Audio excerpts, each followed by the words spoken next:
Deposit సమీకరణం అంటే ఏమిటి సార్? డిపాజిట్ సమీకరణ ప్రతి బ్యాంక్ కూడా లోన్ కొరకు లోన్స్ ఇవ్వాలని డిపాజిట్ కావాలి. ఆ డిపాజిట్ కోసం ఏం చేస్తారంటే రేట్ ఆఫ్ ఇంట్రెస్ట్ పెంచుతుంటే అట్రాక్ట్ చేయడానికి, డిపాజిట్ చేసేలోకి అట్రాక్ట్ చేయడానికి పెంచుతుంటారు అనమాట. అంటే పెంచితే ఏమవుతుంది, ఇప్పుడు ఇవాళ ఇంత మనం చూస్తాం ఒక్కోసారి 4% డిపాజిట్ రేట్ ఆఫ్ ఇంట్రెస్ట్ ఉంది, ఇప్పుడు 4.5 చేశారు, 5 చేస్తారు, 6 చేశారు కొన్నిసార్లు. దానివల్ల ఏమవుతుందంటే ఇప్పుడు ఇంత ₹1,00,000 పెట్టే వాళ్ళకి ఎంత వస్తుందో ఇప్పుడు 80,000 పెట్టినా అంతే వేస్తారు అనమాట ఇంట్రెస్ట్, 90,000 పెట్టినా అంతే వేస్తారు. దాని ద్వారా చాలామంది ఏంటంటే బ్యాంకులు వాళ్ళకి ఫండ్స్ అవసరం ఉన్నప్పుడు డిపాజిట్ రేట్స్ తగ్గిస్తాయి అనమాట. దానికి రిజర్వ్ బ్యాంక్ అధికారం ఇస్తుంది, ఇంతకంటే ఎక్కువ ఇంట్రెస్ట్ ఇవ్వకూడదు, తక్కువ ఇచ్చుకోవచ్చు కానీ ఎక్కువ ఇవ్వద్దు. లోన్స్ మీద కూడా రిజర్వ్ బ్యాంక్ ఏమంటుందంటే లోన్ మీద ఇంట్రెస్ట్ కూడా ఇంతకంటే ఎక్కువ తీసుకోకూడదు, ఇంత లోపల తీసుకోండి కానీ ఎక్కువ తీసుకోవద్దు. డిపాజిట్ల మీద ఎక్కువ ఇవ్వద్దు ఇంట్రెస్ట్, లోన్ల మీద ఎక్కువ తీసుకోవద్దు. ఈ విధంగా రిజర్వ్ బ్యాంక్ కండిషన్స్, దాని ప్రకారం వీళ్ళు తగ్గించడమో పెంచడమో రేట్స్ అని చేస్తున్నారు. దీని ప్రకారం ఏమైందంటే డిపాజిట్స్ గ్రోత్ గత సంవత్సరంలో 16% పెరిగింది, అదే లోన్ మాత్రం 18% పెరిగింది. ఆ 2% గ్యాప్ ఉంది. ఆ 2% గ్యాప్ వల్ల ఏమవుతుందంటే ఓసారి అవసరమైన ఫండ్స్ ఉండకపోయే అవకాశం ఉంటుంది. తర్వాత ఈ పర్సనల్ లోన్స్ ఉన్నాయి, ఇన్కమ్ తక్కువ లోన్స్ ఎక్కువ ఇచ్చినవి ఉంటాయి, ఒకరికి ఇచ్చింది ఇంకోటి తెలియదు, ఒక బ్యాంక్ ఇస్తుంది, నాన్ బ్యాంక్ ఫైనాన్షియల్ కంపెనీ ఇస్తుంది, తర్వాత ఇంకా చిట్ ఫండ్ కంపెనీస్ కానీ ఇచ్చినవి డ్రా చేసినవి ఉంటాయి. ఇలాంటివన్నిటి వల్ల ఏముందంటే సెక్యూరిటీ తక్కువ ఉన్న లోన్స్ వల్ల అవి సోర్స్ ఒక్కటే ఉంటుంది, లోన్స్ ఎక్కువ మల్టిపుల్ లోన్స్ అంటారు, ఎక్కువైనప్పుడు ఎన్పిఎస్ అవుతాయి, ఎక్కువ డిఫాల్ట్ అవుతారు. డిఫాల్ట్ అయితే 3 నెలలు డిఫాల్ట్ అయిపోతే నాన్ పర్ఫార్మింగ్ అసెట్ కిందకి వస్తాయన్నమాట. దీని ద్వారా ఒక సెక్యూరిటీ తక్కువ ఇచ్చిన లోన్స్ ద్వారా ఇంచుమించు 40% ఎన్పిఎస్ పెరిగినాయి 24 మార్చ్ వరకు. అంటే 40% ఇంతకుముందు 50,000 కోట్లు ఉంటే ఇప్పుడు ఇంకా 40% 70,000 కోట్లు అనమాట. అంటే ఈ డిఫాల్ట్స్ పెరగద్దు అని గవర్నమెంట్ అంటారు. ఓకే, డిఫాల్ట్స్ పెరిగితే ఆ ఎకానమీకి మంచిది కాదు అది.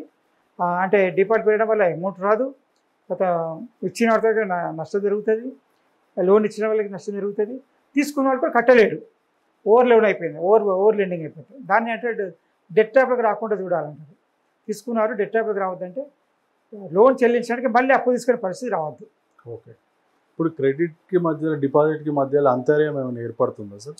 అంతేకాదు, ఇప్పుడు క్రెడిట్ అంటే లోన్, డిపాజిట్ డిపాజిట్ తీసుకొని లోన్ ఇవ్వాలి. డిపాజిట్స్ ఏమో వచ్చేటి తగ్గుతున్నాయి, లోన్ పెరుగుతున్నాయి అనమాట. దాన్ని అంటే ఆ గ్యాప్ పెరుగుతుంది అనమాట. యాక్చువల్గా డిపాజిట్స్ ఎక్కువ ఉండాలి, లోన్స్ తక్కువ ఉండాలి, కానీ డిపాజిట్లు తక్కువ ఉంటున్నాయి, లోన్ అంటే పెరుగుదల తగ్గిందండి. యాక్చువల్గా డిపాజిట్లు ఎక్కడనే ఉంటాయి, అది ఇంతకుముందే డిపాజిట్స్ ఉంటాయి, కొత్త డిపాజిట్స్ వచ్చి ఉంటాయి, కానీ పాత మాత్రము ఇప్పుడు డిపాజిట్ పెరుగుదల తగ్గింది, లోన్ పెరుగుదల పెరిగింది అనమాట. దాని ద్వారా పర్సనల్ లోన్స్ అన్సెక్యూర్ లోన్స్ ఎక్కువ పోయే అవకాశం, దాని ద్వారా నాన్ పర్ఫార్మింగ్ ఎక్కువ ఎసెట్స్ ఎక్కువగా అవకాశం ఉంటుంది. దాని కొరకు అని చెప్పని మీరు జాగ్రత్తగా ఉండాలని రిజర్వ్ బ్యాంకు వీటికి సజెషన్ ఇచ్చింది అనమాట, ఈ బ్యాంకింగ్ కంపెనీస్కి. సార్ గత 2 సంవత్సరాల నుంచి చూస్తే వృద్ధి రేట్ ఎంత ఉంది సార్? అంటే టోటల్ ఓవరాల్ డిపాజిట్ మీద లోన్స్ మీద ప్రతి రెండింటి మీద డిపాజిట్ కానీ 16 to 17% ఉంది. అంటే 12 to 15% డిపాజిట్ మీద ఉంది, 16 to 18% లోన్స్ మీద ఉంది. అంటే పెరుగుతుంది అనమాట. పెరుగుతుంది, తక్కువ రేట్లో పెరగడం వల్ల ఆ గ్యాప్ ఉండే అవకాశం ఉంది అంటుంది అనమాట. అంటే ఇంచుమించు 2% గ్యాప్.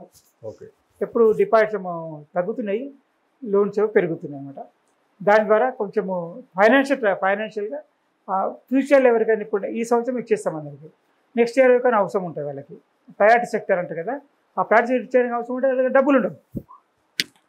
ఆ విధంగా దాని కొరకు కంట్రోల్ చేయడానికి ఇది చేసింది అనమాట. దీని కొరకు సెట్ చేయడానికి దాని యొక్క భవిష్యత్తు సెక్యూరిటీ కొరకు, ఫ్యూచర్లో ఆర్థిక ఇబ్బందులు రావద్దు, ప్రయారిటీ సెక్టర్కి ఎలాంటి ఆర్థికంగా వనరులు లేని పరిస్థితి రావద్దు అని చెప్పిన ఉద్దేశంతో రిజర్వ్ బ్యాంక్ సూచనలు కూడా జరిగింది. ప్రతి ఇంకోటి ఏంటంటే అండర్ రైటింగ్ చేయమని, ప్రతి లోన్స్ కూడా చాలా వరకు అండర్ రైటింగ్ చేయమని చెప్పారంటారు. పెద్ద లోన్స్ అన్ని అండర్ రైటింగ్ చేయమంటారు. పెద్దగా అండర్ రైటింగ్ చేస్తే వీళ్ళు ఒకవేళ నష్టపోయినా కానీ ఆ అండర్ రైటింగ్ కంపెనీ ఇస్తారనమాట. చిన్న లోన్స్ ఉన్నాయి అనుకోండి, ఇప్పుడు చాలా 90% చిన్న లోన్స్ అన్నీ కూడా బిలో 50,000 లోన్స్ అన్నీ కూడా ఇంతవరకు ఒక రూమర్ ఉండేది, చిన్న లోన్స్ తీసుకున్న వాళ్ళు ఒక డెట్ పేమెంట్ చేయరు అని చెప్పినది కాదు. చిన్న లోన్ తీసుకునే ప్రాంతం రీపేమెంట్ చేస్తున్నారు. కానీ అంటే దాని అర్థం అంటే ఇంతకుముందు అయితే చిన్న లోన్స్ అని ఇచ్చారో వాళ్ళు నిజంగా తీసుకున్న పర్సన్స్ కాదు. అంటే ఆ పర్సన్ కాకుండా ఎవరికో ఇచ్చారనమాట, ఎవరి పేరు మీద ఒక 10,000 మంది ఒకరికి ఇచ్చేసారు, 5,000 మందికి ఒకరికి ఇచ్చేసిండు, కానీ 10,000 పేర్లు రాసుకున్నారనమాట. అట్లా అయిపోయిన వల్ల ఆ పర్సన్ దొరకట్లేదు, ఆ రీపేమెంట్ అవుతుంది. కానీ ఇప్పుడు ఎప్పుడైతే డైరెక్ట్ వాళ్ళ అకౌంట్ ట్రాన్స్ఫర్ అవుతున్నదో, అలా ఎవరైతే బారోవర్ అకౌంట్కి పోతున్నదో వాళ్ళు ఖచ్చితంగా వాళ్ళకి బాధ్యత నిలుచుకొని రీపేమెంట్ చేస్తుంది. ఈ విధంగా మనకు రికవరీ స్మాల్ లోన్స్ రికవరీ కూడా 95% పైన ఉంది. కాబట్టి ఎన్పిఎస్ స్మాల్ లోన్స్ చాలా తక్కువ ఉంది. కాబట్టి ఇది ఒక గుడ్ కాన్ఫిడెన్స్ బిల్డింగ్ మీద. ఈ రిటైల్ రుణాలు ఉన్నాయి కదా సార్, దాని మీద ఆర్బీఐ ఏమైనా చర్య తీసుకుంటుందా? రిటైల్ లోన్స్లో ఏముందంటే ఇంతకుముందు చెప్పినట్టుగా personal loans, credit card loans, vehicle loans, తర్వాత ఎన్బిఎఫ్సి ద్వారా తీసుకునే లోన్స్, అంటే ఫోన్ మీద తీసుకునే లోన్స్ ఉంటాయి కదా, ఫోన్ లోన్స్ కానీ ఇట్లాంటి ఎన్బిఎఫ్సి లోన్స్ కానీ. ఇప్పుడు బ్యాంకులో తీసుకుంటాడు, ఎన్బిఎఫ్సి తీసుకుంటాడు, మళ్ళీ ఇంకోటి తీసుకుంటాడు. ఇవన్నీ లోన్స్ కావడం వల్ల ఏమవుతాయి, సోర్స్ మాత్రం ఒకటే కానీ లోన్స్ ఎక్కువయ్యేసరికల్లా రిటైల్ లోన్స్ ఉంటుంది. ఆ రిటైల్ లోన్స్లో స్పెండింగ్ కొరకు ఇచ్చే లోన్స్ ఇవి. మీరు ఒక షాప్కి వెళ్తారు, ఎలక్ట్రానిక్ షాప్కి వెళ్తారు, ఏసీ మంచిగా అనిపిస్తుంది, కొంటారు. ఇన్స్టాల్మెంట్ కట్టలేదు అనుకోండి, ఇన్స్టాల్మెంట్ క్రెడిట్ చేసిన అనుకోండి, ఆ ఫైనాన్స్ కంపెనీ లోన్ ఇస్తుంది, దానికి రీపేమెంట్ చేస్తుంది, అది లోన్ అనమాట. అంటే ఎన్బిఎఫ్సి లోన్ అది. అదే మరి మీరు బ్యాంక్ క్రెడిట్ కార్డు తీసుకొని దాన్ని వాడుకోండి, అది కూడా క్రెడిట్ కార్డ్ లోన్. అది దాని కాకుండా పర్సనల్ లోన్ ఇన్కమ్ చూసి శాలరీ కానీ ఏదైనా చూసి బ్యాంక్ లోన్ శాంక్షన్ చేస్తుంది, అది పర్సనల్ లోన్. ఈ విధంగా లోన్స్ ఎక్కువైనప్పుడు దీన్ని రిటైల్ లోన్స్ అంటారనమాట. ఈ రిటైల్ లోన్స్ అంటే రిటైల్ లోన్స్ అయితే దానివల్ల నష్టం జరిగే అవకాశం ఉంటుంది, డిఫాల్ట్ అయితే జరిగే అవకాశం ఉంటుంది, నాన్ పర్ఫార్మింగ్ ఎసెట్స్ తయారయ్యే అవకాశం ఉంటుంది. అంటే డిఫాల్ట్ అయినప్పుడు నాన్ పర్ఫార్మింగ్ ఎసెట్ అవుతుంది, రికవరీ సమస్యలు వచ్చే అవకాశం ఉంటుంది. ఒకవేళ ఒక వ్యక్తికి సపోజ్ ఒక వ్యక్తి 1 లక్ష రూపాయల ఆదాయం ఉంది, ఆయనకు 4 లక్షలు 40,000 50,000 ఇన్స్టాల్మెంట్ కట్టగలుగుతాడు. కానీ 1 లక్ష ఇన్స్టాల్మెంట్ ఉందనుకోండి, కట్టలేడు, ఎప్పుడో ఒకసారి డిఫాల్ట్ అవుతాడు. కాబట్టి అలాంటి పరిస్థితి రాకుండా చూడండి, రిటైల్ లోన్స్ కంట్రోల్ చేయండి.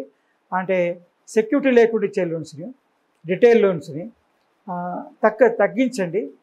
కాకపోతే ఎక్కువగా వారికి ఉపయోగపడే లోన్స్ని, ఆదాయం పెంచుకునే లోన్స్ని, ప్రయారిటీ సెక్టర్ లెండింగ్ని పెంచండి అని బ్యాంక్స్కి ఎన్బిఎఫ్సిస్ కూడా రిజర్వ్ బ్యాంక్ సూచనలు ఇవ్వడం జరిగింది.